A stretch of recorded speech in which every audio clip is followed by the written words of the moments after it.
I'm going to say something that makes people uncomfortable because it clashes with everything we were taught to believe. For a long time, hard work actually worked. Not symbolically. Not spiritually. It worked in the most literal sense. You put in more effort, and over time, your life moved forward. And then, quietly, without an announcement, that stopped being true for most people. I don't mean that effort became useless. I mean it stopped being decisive. If that idea already bothers you, this channel is probably worth following. Not because I'm here to motivate you, but because I'm here to talk about the parts no one likes to say out loud. The things you usually only admit to yourself late at night, when you're tired, and you start wondering how you've been busy for years without feeling like you've gone anywhere. I've watched this pattern repeat itself across different industries, different personalities, different levels of talent. People waking up early, staying late, doing everything they were told was responsible. They improved their skills. They said yes to opportunities. They delayed gratification. On paper, they did nothing wrong.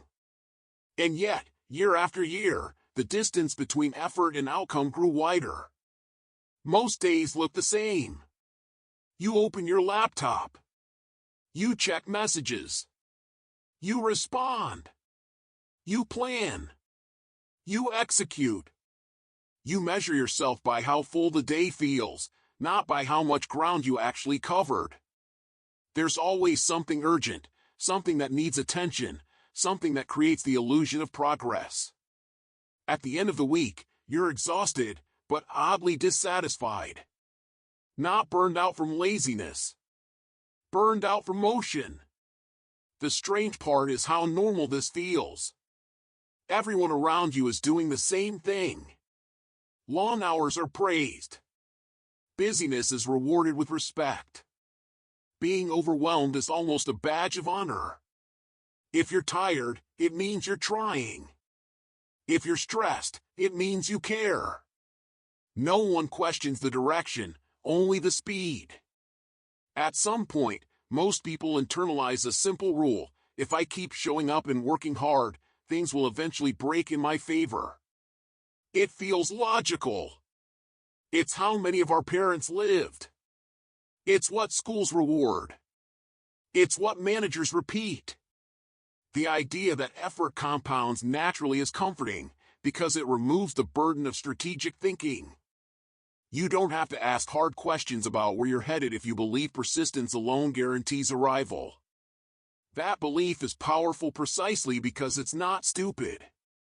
In a more constrained world, it was accurate. When paths were limited, when careers were linear, when output was closely tied to time, working harder was a reliable strategy. You didn't need to outthink the system. You just needed to endure it. The problem is that the system changed, and the advice didn't. What most people don't see is the hidden cost of effort that resets every day. You can work incredibly hard at things that don't accumulate. You can pour years into activities that pay you once, then forget you the next morning. You can be productive without becoming powerful, busy without becoming free. And the longer you do this, the harder it becomes to stop, because quitting feels like invalidating all the energy you already spent. Time quietly becomes the ceiling. No matter how efficient you are, you still only get the same number of hours. You can optimize routines, stack habits, squeeze mornings and evenings, but eventually you run into a wall. Past that point, more effort doesn't increase results. It just increases fatigue. This is where the frustration deepens, because you start doing what you were taught to do when something isn't working. You try harder. You take on more responsibility. You say yes more often. You chase marginal improvements. From the outside, you look disciplined. From the inside, you feel trapped. The uncomfortable truth is that many people aren't losing because they're lazy or undisciplined.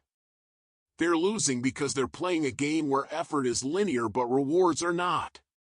A game where the rules quietly favor positioning over persistence. A game where some moves compound while others evaporate overnight. I didn't understand this at first either. It's not obvious when you're inside it. The early stages of any path feel similar. Everyone struggles. Everyone doubts. Everyone sacrifices. That's why it's so hard to tell whether you're paying the price of entry or just paying rent forever. The shift happens at a point most people never name.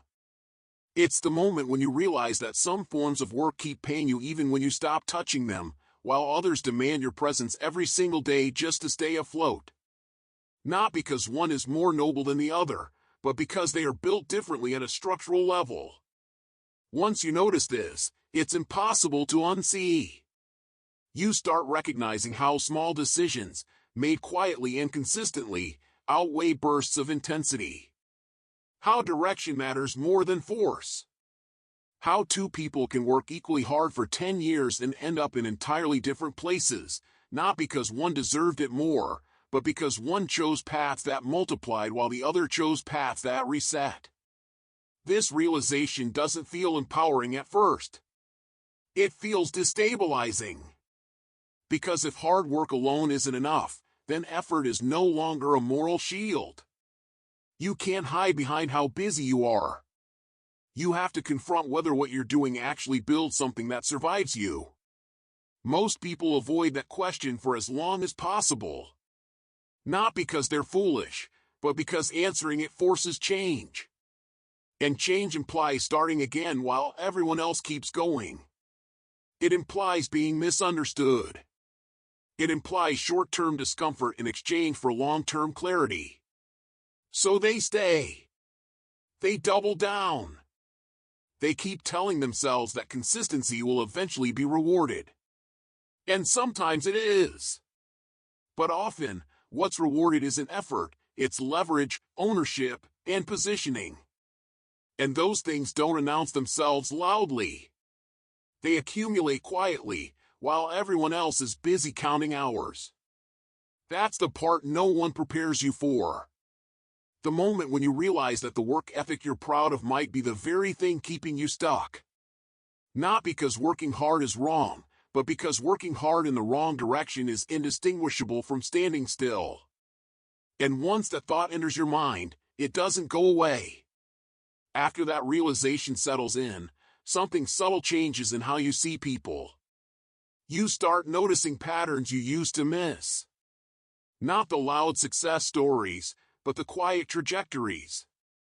The ones that don't make for inspirational speeches or viral posts, but unfold slowly, almost invisibly. I've seen people who worked harder than anyone else in the room. They were reliable, sharp, generous with their time. The kind of people everyone trusted. They stayed late. They answered messages instantly.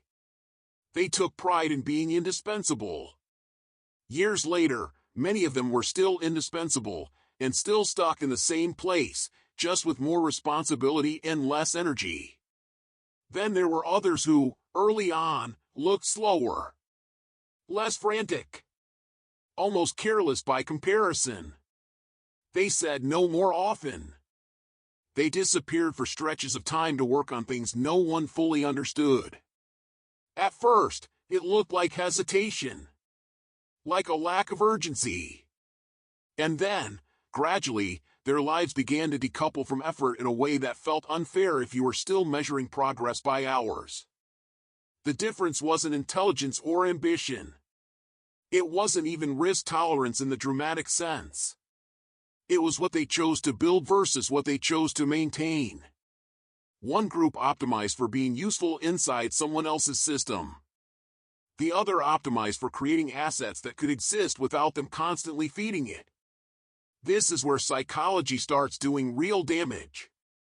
When you invest years into a path that doesn't scale, walking away feels like betrayal.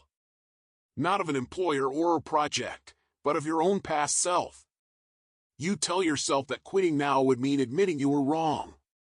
That it would erase all the effort you already put in. So you stay, not because it's working, but because leaving feels worse. There's also fear disguised as responsibility. Bills, expectations, identity. You become known as the person who does a certain thing, at a certain level, in a certain way. Stepping outside that role threatens not just your income, but your sense of who you are. So instead of questioning the structure, you look for incremental fixes. A new routine. A better system. Another productivity tool. Anything that avoids the deeper question. What makes this especially cruel is that the world rewards the appearance of effort far more quickly than it rewards long-term positioning. People notice responsiveness. They notice availability. They notice sacrifice. They don't notice the quiet accumulation happening elsewhere until it's already too late to imitate without starting over. I've watched people mistake motion for momentum for decades. They confuse speed with direction. They believe that exhaustion is proof of progress.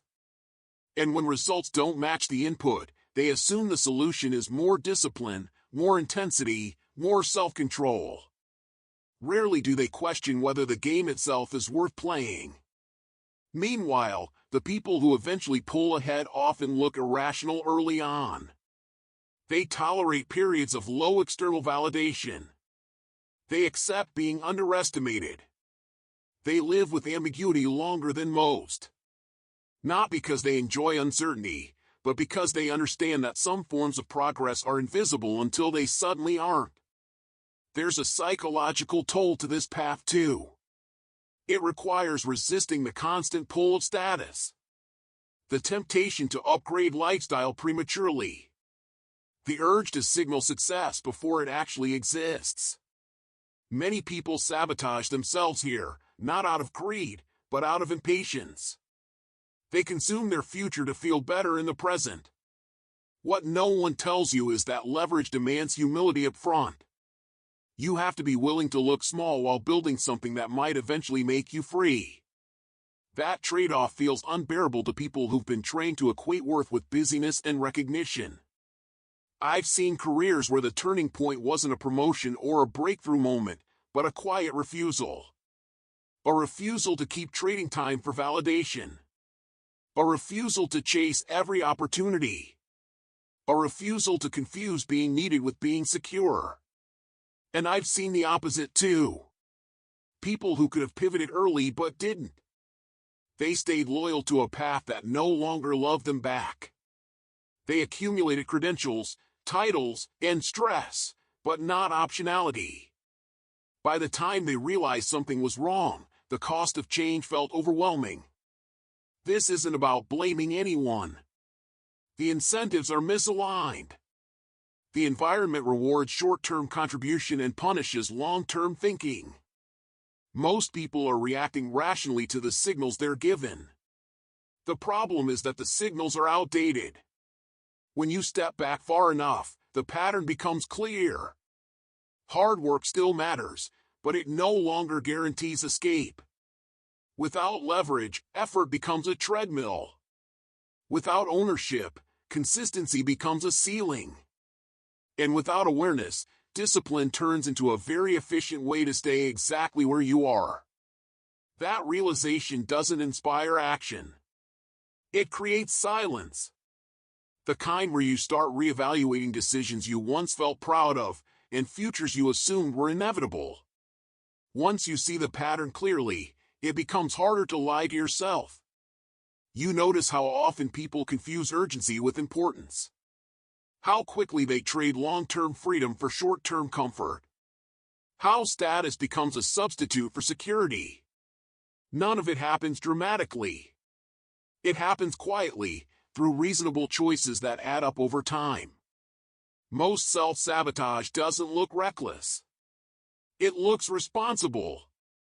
Buying things you can afford today but that lock you into decisions you'll regret tomorrow. Saying yes to opportunities that feel flattering but pull you further into dependency.